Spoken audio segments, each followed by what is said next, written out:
بسم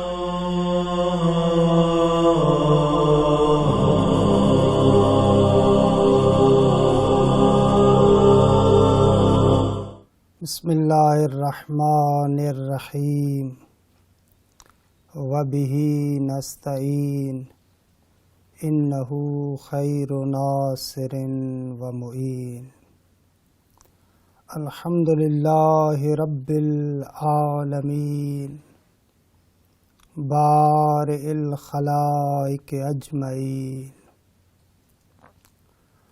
ثم الصلاة والسلام على سیدنا ونبینا وطبیب قلوبنا ومولانا ومولا الثقلین جد الحسن والحسین ابی القاسم محمد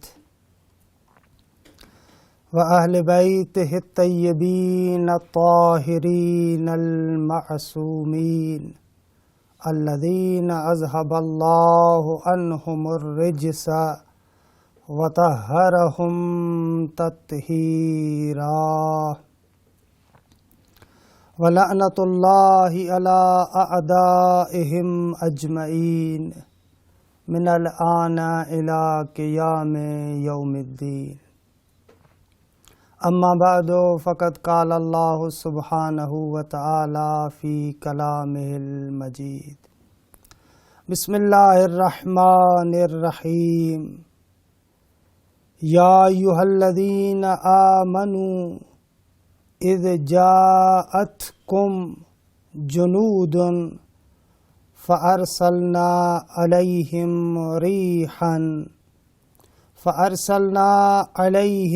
ریحا وجنودا لم تروها وکان اللہ بما تعملون بصیرا۔ عزیزان محترم، پروردگار عالم آپ تمام عزیزان کی توفیقات خیر میں اضافہ فرمائے اور خداوند منان آپ تمام عزیزوں کی عبادات اور طاعات کو اپنی بارگاہ میں قبول فرمائے۔ الحمدللہ خداوند متعال کے لطف و کرم سے آپ کی خدمت میں معرفت دینی کے عنوان سے کچھ عرائض پیش ہو رہے تھے کہ ان عرائض کے ضمن میں عرض ہوا کہ ہم لوگوں کو اپنی معرفت بڑھانی چاہیے، اور معرفت کے بڑھانے اور اضافے کا بھی طریقہ کار یہ ہے کہ ہم اپنے اعتقادات پر توجہ کریں، ان پر حساسیت پیدا کریں۔ من جملہ اعتقادات کہ جو ہم اپنی زندگی کے اندر محسوس کرتے ہیں وہ یہ عقیدہ ہے کہ اگر انسان اپنے اندر یہ لیاقت اور اپنے اندر یہ استعداد پیدا کرے کہ خداوند متعال اس کی غیب سے خصوصی امداد کرے تو یقیناً پروردگار عالم اس کی غیب سے مدد کرتا ہے۔ اس کے مختلف نمونے قرآن مجید سے آپ کی خدمت میں پیش ہوئے۔ ایک نمونہ جو قرآن مجید سے ہٹ کر اور انبیاء اور اولیاء سے ہٹ کر ہمیں اپنی زندگیوں میں ملتا ہے، علماء کی زندگیوں میں ملتا ہے کہ جا بجا اس کے نمونے بہت زیادہ ہیں، لیکن ایک آدھ نمونے کی طرف اشارہ کر کے پھر اس نقطے کی جانب آتے ہیں کہ وہ کون سا طریقہ ہے کہ جس کے ذریعے سے ہمارے اندر یہ آمادگی پیدا ہو جائے گی کہ خداوند متعال کا خصوصی لطف، خداوند متعال کی خصوصی عنایت اور خداوند متعال کی غیبی مدد ہمارے بھی شامل حال ہوگی۔ ہماری تاریخ کے ایک بہت ہی جید عالم دین گزرے ہیں اور قطعاً آپ لوگوں نے نام بھی سنا ہوگا، صاحب الغدیر علامہ امینی رحمۃ اللہ علیہ۔ علامہ امینی صاحب الغدیر ہماری تاریخ کے ایک ایسے جید عالم دین ہیں، ایک ایسے بزرگوار ہیں کہ جس بزرگوار نے اپنی پوری زندگی امیر المؤمنین کی ولایت کو اس بات کرنے میں لگا دی. یعنی امیر المؤمنین کی ولایت تو ہے لیکن لوگوں تک پہنچانا، لوگوں کے سامنے ثابت کرنا، اس چیز کے اندر اس بزرگوار نے اپنی پوری زندگی گزاری. یعنی دوسرے لفظوں میں اگر میں کہنا چاہوں تو علامہ امینی وہ شخصیت ہے کہ جس نے پوری زندگی امیر المؤمنین کے نام پہ گزار دی، اور اس بات کی بین دلیل اور واضح دلیل خود ان کی کتاب الغدیر ہے. کہتے ہیں کہ مرحوم امینی رحمت اللہ علیہ، علامہ امینی جب الغدیر کو لکھ رہے تھے تو ان کی عادت یہ تھی کہ کتاب کے اندر اسی وقت کسی بھی کتاب کا حوالہ دیتے تھے جب تک اس کتاب کو خود دیکھ لیں. یعنی جب تک خود نہیں دیکھتے تھے اپنی کتاب کے اندر کسی کتاب کا حوالہ نہیں دیتے تھے. یعنی ایسے نہیں ہوا کہ کسی کتاب نے کسی کتاب کا حوالے دے دیا اور علامہ امینی آئے اور اپنی کتاب الغدیر میں جس کتاب سے دیکھا ہے اس کا بھی حوالہ دے دیں، اور اس کتاب والے نے کسی اور کتاب کا حوالہ دیا ہے تو وہ حوالہ بھی اپنی کتاب میں لکھیں. نہ ایسے نہیں کرتے تھے. یعنی واقعاً صحیح معنی میں امانت داری کا لحاظ کرتے تھے. خود اس کتاب کو دیکھتے، اس کتاب کے اندر وہ عبارت موجود ہوتی، اس کے بعد خود اپنی کتاب کے اندر لکھتے. کہتے ہیں کہ ایک مرتبہ ان کو کسی کتاب سے مطلب نقل کرنا تھا. اچھا، اس کتاب کے بارے میں مختلف جگہوں پر مختلف نام آیا ہے. بعض جگہوں پر نام آیا ہے ربیع الابرار جو زمخشری کی کتاب ہے، بعض جگہوں پر نام آیا ہے کہ الصراط المستقیم نامی کتاب تھی، اس سے انہوں نے کچھ نقل کرنا تھا. ان کو پتا چلا کہ یہ کتاب نجف کے اندر کسی کے ہاں موجود ہے. علامہ امینی وہاں پر جاتے ہیں نجف میں، اور صاحب کتاب کا پوچھتے ہیں، پتہ چلتا ہے کہ فلاں حاجی آغا کے پاس یہ کتاب ہے. اس سے کہتے ہیں کہ یہ کتاب مجھے دیں، میں کوئی مطلب اس سے دیکھنا چاہتا ہوں. لیکن وہ کتاب دینے سے انکار کر دیتا ہے. اچھا، اگر آپ کتاب نہیں دے رہے تو اپنے پاس رکھے، ہم وہاں پر آتے ہیں، دیکھتے ہیں، وہاں سے مطلب کو نقل کریں گے. کہا کہ نہ، ہم اصلاً آپ کو کتاب دینا ہی نہیں چاہتے. علامہ امینی کو بہت دکھ ہوا کہ بابا یہ کیا ہے. بہرحال ادھر ادھر سے کہلوایا، لیکن وہ حاجی آغا اصلاً ماننے کے لیے تیار نہیں تھے. آئے امیر المؤمنین کی بارگاہ میں، مولا سے درد دل کیا، مولا ہم اس طریقے سے لکھنا چاہتے ہیں، فلاں کے پاس کتاب موجود ہے لیکن وہ کتاب دینے سے انکار کر رہا ہے. کہتے ہیں کہ وہاں پر علامہ امینی کے دل میں خیال آیا کہ مجھے کربلا جانا چاہیے. اچھا، یہ جو درمیان میں خیال آتا ہے نا، آپ کی زندگی میں بھی بہت زیادہ ہوتا ہے، عام طور پر ہوتا ہے. اچانک سے دل میں کوئی خیال آ جاتا ہے. عزیزان من، میں نے اس دن بھی عرض کیا تھا کہ یہ اچانک سے کچھ بھی نہیں ہوتا. ایسے نہیں ہے کہ اچانک سے آپ کے دل میں خیال آ جائے یا اچانک سے علامہ امینی کے دل میں خیال آیا. نہ، یہ امداد غیبی ہے. امداد غیبی کا ایک طریقہ یہ ہے کہ خداوند متعال آپ کی دلوں میں خیال ڈال دیتا ہے، کہ یہ بھی الہام کی ایک معمولی ترین قسم ہے، ہلکی ترین قسم ہے کہ آپ کے قلب کے اندر یہ الہام ہوتا ہے. کبھی کبھی آپ دیکھتے ہیں اچانک سے آپ کے دل میں ایک خیال آ جاتا ہے کہ مجھے فلاں کام کرنا چاہیے. کبھی کبھی آپ سوچتے ہیں کہ میرے دل میں اچانک سے خیال آیا مجھے فلاں جگہ پر جانا چاہیے. جب آپ فلاں جگہ پر جاتے ہیں، اچھا مجھے تو یہاں پر آنا چاہیے تھا. تو یہ جو خیالات انسان کے قلب کے اندر آتے ہیں، دل کے اندر جو یہ خیالات آتے ہیں، یہ اچانک نہیں ہوتے. ایسے نہیں ہے کہ بیٹھے بیٹھائے کسی کے دل میں کوئی خیال آ گیا، بلکہ یہ خداوند متعال کا لطف ہوتا ہے، کرم ہوتا ہے کہ خداوند متعال کی بارگاہ سے آپ کے دل میں یہ خیال ڈالا جاتا ہے کہ بہرحال اس کو آپ الہام کی ہلکی سی قسم کہہ سکتے ہیں، چھوٹی سی قسم کہہ سکتے ہیں. علامہ امینی کو یہ خیال آیا کہ مجھے کربلا جانا چاہیے. علامہ امینی نجف سے کربلا آئے. جیسے ہی کربلا آئے تو وہاں پر کوئی جاننے والا مل گیا. اس نے کہا کہ آغا جان، ہم تو آپ کو ڈھونڈ رہے تھے، آپ کہاں ہیں؟ کچھ کتابیں میرے پاس موجود ہیں، مہربانی کریں آئیں اور آپ دیکھیں، ان میں سے اگر کوئی کتاب آپ کے کام کی ہے تو وہ کتاب آپ اٹھا لیں. علامہ امینی نے کہا کہ چھوڑے، میں ذرا زیارت کر کے آؤں اور اس کے بعد آتا ہوں. لیکن اس نے بہت زیادہ اصرار کیا. اللہ خلاصہ کروں، علامہ امینی اس کے پاس جاتے ہیں، دیکھتے ہیں وہ کتاب جس کتاب کی علامہ امینی کو ضرورت تھی، اچانک جاتے ہیں اور کیا دیکھتے ہیں؟ عجب، یہ کتاب اس کے پاس موجود ہے۔ جیسے ہی وہاں پر کتاب دیکھتے ہیں تو علامہ امینی رونا شروع کر دیتے ہیں، آنکھوں میں آنسو آ جاتے ہیں، کیونکہ یہ عارف بندہ ہے، یہ عالم بندہ ہے، یہ جانتا ہے کہ یہ کتاب مجھے ایسے نہیں ملی بلکہ یہ کتاب مجھے دی گئی ہے۔ تو عزیزان من، اس طریقے سے عنایات ہوتی ہیں، بہت زیادہ عنایات ہوتی ہیں۔ آپ اور ہم اپنی زندگی کے اندر صرف توجہ کریں۔ کہتے ہیں کہ ابو علی سینا تاریخ اسلام کے سب سے بڑے فلسفی، کہ بہت بڑا نام ہے، شیخ الرئیس کے نام سے اس کو یاد کیا جاتا ہے، ابو علی سینا بہت بڑا نام ہے۔ لیکن کہتے ہیں کہ جب بھی مجھ سے کوئی مسئلہ حل نہیں ہوتا تھا، میں سوچتا تھا کہ میں نے یہ مسئلہ حل کرنا ہے، لیکن جب وہ مسئلہ مجھ سے حل نہیں ہوتا تھا، میں کیا کرتا تھا؟ آتا تھا، 2 رکعت نماز پڑھتا تھا، خدا کی بارگاہ میں اپنی حاجت کو پیش کرتا تھا، وہ مسئلہ میرے لیے حل ہو جاتا تھا۔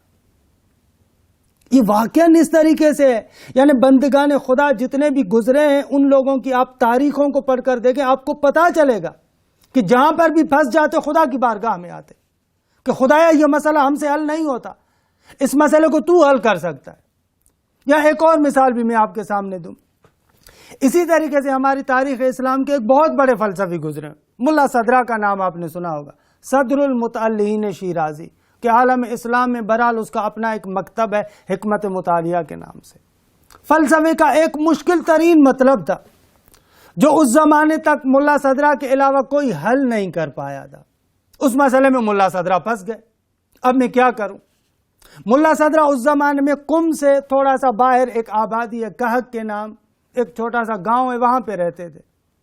ملا صدرہ خود لکھتے ہیں کہ جب بھی مجھے کوئی مسئلہ ایسا پیش آتا کہ جس کو میں حل نہیں کر پاتا تھا، وہاں سے دیہات سے نکلتا، پیدل آتا، جناب معصومہ سلام اللہ علیہا کی خدمت میں، کریم اہل بیت کی خدمت میں آتا اور کریم اہل بیت سے مانگتا کہ شہزادی تو کریم اہل بیت ہے، آپ لوگوں کی طبیعت کرم ہے، کرم کرنا آپ لوگوں کی طبیعت ہے، وَسَجِيَّتُكُمْ الْكَرَامِ۔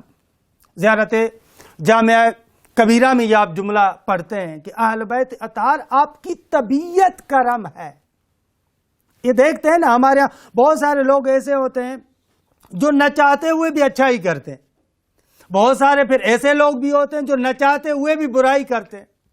تو سامنے والا کہتا ہے ان کی طبیعت میں یہی رکھا ہوا ہے، یعنی آپ ان کو خالی چھوڑ دیں تو یہ بندہ اچھائی کرے گا اگر اس کی طبیعت اچھائی والی ہو، اور اگر برائی والی ہو تو برائی کرتا ہے۔ روایات میں جیسے میں نے یہ زیارت جامعہ کا جملہ بھی پڑھا کہ اہل بیت اطہار کی طبیعت میں یہ رکھا ہوا ہے کہ انہوں نے کرم کرنا ہے، یعنی جس کی طبیعت میں کرم ہو، اب ان کے کرم کرنے کے لیے سوال کی ضرورت نہیں ہے، وہاں پر کیوں کی ضرورت نہیں ہے۔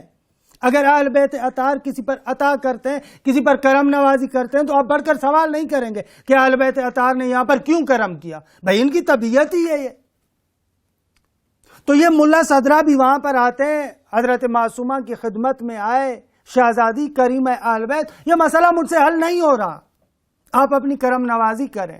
ملا صدرہ کہتا مشکل ترین مسئلہ جو مجھ سے پہلے عالم اسلام میں کوئی بھی فلسفی حل کر نہیں پایا تھا، اتحاد عاقل و معقول کے نام سے، ملا صدرہ کہتا ہے کہ اس مسئلے کو میں نے حل کیا جناب معصومہ قم کی عنایت سے، انہوں نے مجھ پر یہ کرم نوازی کی۔ اپنے ایک رسالے کے اندر لکھتے ھذا ما افادتنی ستی، اے سیدتی، یہ مسئلہ جو میں یہاں پر لکھ رہا ہوں یہ وہ عنایت ہے کہ جو مجھ پر جناب معصومہ سلام اللہ علیہ نے کی ہے۔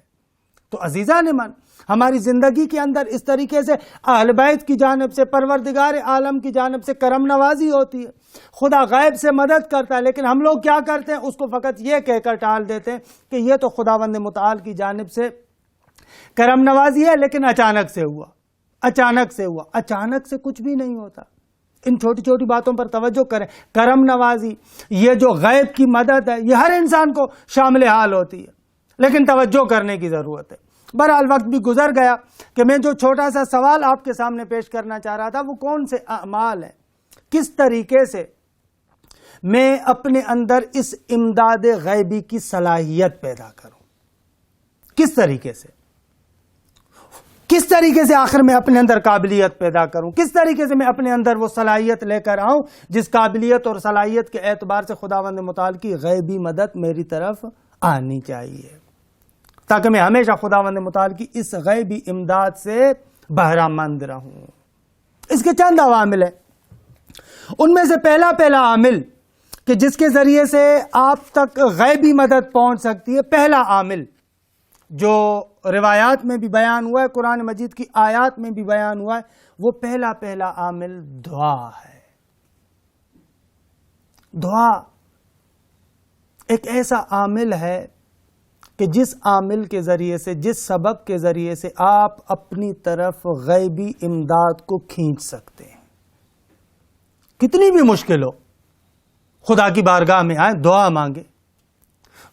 مانگے یعنی دعا مانگے. واقعا اکثر ہم لوگ جب خدا کی بارگاہ میں جاتے ہیں, دعا مانگتے ہیں, تو ہم لوگ دعا نہیں مانگتے, ہماری زبان سے الفاظ نکلتے ہیں, لقلقہ زبانی ہوتا ہے, لیکن ہمارا وجود حقیقت میں نہیں مانگتا.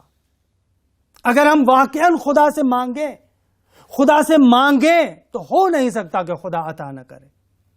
اصلاً عقلی لحاظ سے, فلسفی لحاظ سے, کسی بھی اعتبار سے یہ اصلاً ممکن نہیں ہے کہ تم مانگو اور خدا تمہیں نہ دے. ہو نہیں سکتا, خدا ہمیشہ دیتا ہے. اس کی ایک مثال دوں. جنگ بدر تاریخ اسلام کی پہلی جنگ ہے کہ پیغمبر اکرم جب مدینے کی طرف آئے, کچھ عرصے کے بعد بہرحال ایک بڑی جنگ جو پیغمبر اسلام اور مشرکین مکہ کے مابین واقع ہوتی ہے, وہ جنگ بدر ہے. یہ بڑی جنگ ہے. اچھا, اس جنگ بدر کے اندر مسلمان بیچارے بے سر و سامانی کی حالت میں. کہتے ہیں کہ اس جنگ بدر کے اندر 313 افراد ہیں جو پیغمبر اکرم کے ساتھ ہیں. البتہ جو افراد یہاں پر آئے بہت خلوص کے ساتھ, اخلاص کے ساتھ, ایمان کے ساتھ, اس طریقے سے آئے ہیں. یہ تفصیلات میں نہیں جانا چاہ رہا. ادھر سے جو کفار آ رہے ہیں وہ تقریباً 1000 کے قریب ہیں. 950 بھی بعد نے لکھا ہے, بہرحال 1000 بھی لکھا ہے, 1000 کے قریب ہے. خوب, اب مسلمان بیچارے بے سر و سامانی کے عالم میں 313 مدینے سے باہر نکلے, اس مقام پر آئے, تھکے ہارے. جیسے اس جگہ پر پہنچے تو ان کے پہنچنے سے پہلے مشرکین مکہ وہاں پر پہنچ چکے ہیں. جو پانی کا چشمہ ہے, جو پانی کی جگہ ہے, جہاں پر کچھ پانی موجود ہے, اس پر ان لوگوں نے قبضہ کر لیا. یہ بیچارے مسلمان تھکے ہارے وہاں سے آئے. ایک تو تعداد میں بھی کم, اسلحہ بھی کم ہے, کوئی مجہز بھی نہیں ہے, کوئی اور بہت زیادہ کوئی اور سامان بھی نہیں ہے, جبکہ مشرکین کے ساتھ لشکر کی تعداد بھی زیادہ ہے, اسلحہ بھی زیادہ ہے, افراد بھی زیادہ ہے. اور وہاں پر ادھر میدان پر پہنچنے سے جیسے ہی وہاں پر پہنچتے ہیں تو پانی بھی جو وہاں پر موجود تھا اس پر بھی قبضہ کر لیا. یہ بیچارے مسلمان اب کیا کریں, تعداد میں بھی کم, کیا کریں.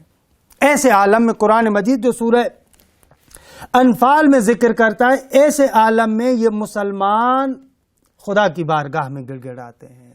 سورہ انفال کی ابتدائی آیات 9 آیات سے آپ دیکھیے گا, 9, 10, 11, 12 ان آیات کو جا کر دیکھیے گا. وہاں پر مسلمانوں کی یہ دعا نقل ہوتی ہے, اذ تستغیثون ربکم فاستجاب لکم انی ممدکم بألف من الملائکۃ مردفین. یاد کرو وہ زمانہ کہ خداوند متعال مسلمانوں کو کہتا ہے, یاد کرو وہ زمانہ جس زمانے میں تم لوگ بہت پریشان تھے, بہت زیادہ سختی میں تھے. ایسے عالم میں خدا کی بارگاہ میں گڑ گڑا رہے تھے, خدا کی بارگاہ میں دعا مانگ رہے تھے. فاستجاب لکم, خدا نے تمہاری دعا کو سن لیا. کہ آگے چل کے پھر اسی سورہ انفال کے اندر 11 اور 12 نمبر آیت میں آتا ہے, اذ یغشیکم النعاس امنۃ منہ وینزل علیکم من السماء ماء لیطہرکم بہ ویذہب عنکم رجز الشیطان ولیربط علی قلوبکم ویثبت بہ الاقدام اذ یوحی ربک الی الملائکۃ انی معکم.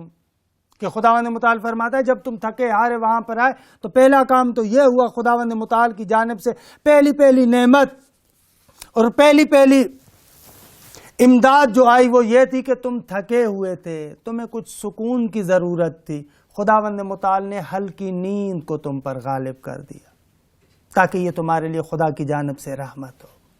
اچھا، یہ ایک امداد غیبی، تھکا ہارا انسان اگر حالات ایسے ہوں تو پھر نیند بھی کہاں آتی ہے؟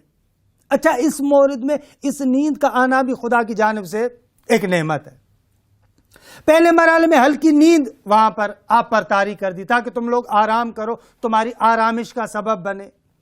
اور دوسری نعمت، دوسری امداد جو خداوند متعال کی جانب سے تھی وہ یہ تھی کہ خداوند متعال نے، انہوں نے پانی پر قبضہ کر لیا تھا، تمہیں پانی چاہیے تھا، يُنَزِّلُ عَلَيْكُم مِّنَ السَّمَاءِ مَاءً، خداوند متعال نے غیبی مدد کے ذریعے سے، غیبی امداد کے ذریعے سے وہاں پر بارش برسائی۔ اس بارش کا فائدہ یہ ہوا کہ جن لوگوں کو غسل کرنا تھا، جن لوگوں کو پانی کسی اور مصرف میں لانا تھا، اس کے ذریعے سے انہوں نے پانی کو استعمال کیا، لِيُطَهِّرَكُم بِهِ، تاکہ خداوند متعال اس پانی کے ذریعے سے تم لوگوں کو پاک کرے۔ اور ایک اور نعمت، وَيُذْهِبَ عَنْكُمْ رِجْزَ الشَّيْطَانِ، شیطان جو مختلف وسوسے ڈال سکتا تھا، شیطان جو تمہیں پریشان کر سکتا تھا، خداوند متعال فرماتا ہے کہ وہاں پر ایک اور ہماری امداد یہ آئی کہ تمہارے وجود سے ان وسوسوں کو ختم کر دیا۔ عزیزان من، اور اس کے بعد آپ نے تو پڑھا ہے کہ میں اس طرف نہیں جاتا، مسلمانوں کو ایک شاندار فتح اس جنگ بدر کے اندر حاصل ہوتی، بہترین فتح، کہ وہی مشرکین جو 3 گنا ان سے زیادہ تھے لیکن وہی میدان چھوڑ کر بھاگ رہے ہیں۔ کہ بہرحال ماہ مبارک رمضان بھی، آئندہ ایام امیر المؤمنین کے ایام بھی آ رہے ہیں کہ انشاءاللہ آپ سیرت امیر المؤمنین کو پڑھیں گے بھی صحیح۔ امیر المؤمنین اس پہلی جنگ بدر کے اندر جہاں پر مسلمان اتنے پریشان تھے، اس جنگ بدر کے اندر سب سے زیادہ شہامت، سب سے زیادہ شجاعت دکھانے والے امیر المؤمنین ہیں۔ کہ ایک جملہ اور آپ کی زحمتوں کو بھی تمام کروں کہ کہتے ہیں کہ جنگ بدر میں ایک طرف سے خداوند متعال نے 5000 ملائکہ نازل کیے، مسلمان بھی موجود تھے، ایک طرف امیر المومنین، یعنی 5000 ملائکہ اور مسلمانوں نے مل کر جتنے مشرکین کو قتل کیا اتنے مشرکین کو علی نے تنہا قتل کیا۔ اللہ اکبر! کہ واقعاً غیبی مدد آتی ہے۔ کہنے کا مقصد یہ ہے کہ آپ دیکھیں قرآن مجید میں جگہ جگہ پر آپ کو امداد غیبی کے نمونے ملیں گے۔ انہوں نے دعا مانگی، اذ تستغیثون ربکم، استغاثہ کیا، خدا کی بارگاہ میں آئے، خداوند متعال نے ان کی دعا کو قبول کر لیا۔ تو عزیزان من، پہلا طریقہ کہ جس طریقے سے آپ امداد غیبی کو اپنی طرف جلب کر سکتے ہیں وہ دعا کا طریقہ ہے۔ کہ ماہ مبارک رمضان ایک بہترین فرصت ہے کہ اس فرصت سے ہم لوگوں کو استفادہ کرنا چاہیے۔ دعا کا مہینہ ہے کہ جو بھی ہماری حاجت ہے خدا کی بارگاہ میں پیش کریں، انشاءاللہ خداوند متعال ضرور اس کو قبول کرے گا۔ وصلی اللہ علی محمد و اہل بیتہ الطیبین الطاہرین۔